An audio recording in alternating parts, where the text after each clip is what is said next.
Yangi maksimum like bo'lsangiz davay.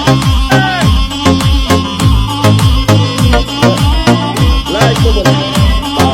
Ibrohimbek Qo'rg'oshin nomidan mashhur bo'lgan. O'sha paytlarda esa xalq orasida laqaydan chiqqan Robin Hood, Shayx Napoleon nomi bilan mashhur bo'lgan Yo'qur Marjasur bobomiz Ibrohimbek Chaqaloyev Qo'rg'oshin vaqtincha asragan qizi o'z armiyasiga yillar davomida qirg'inbarot janglar oldi.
5 kez.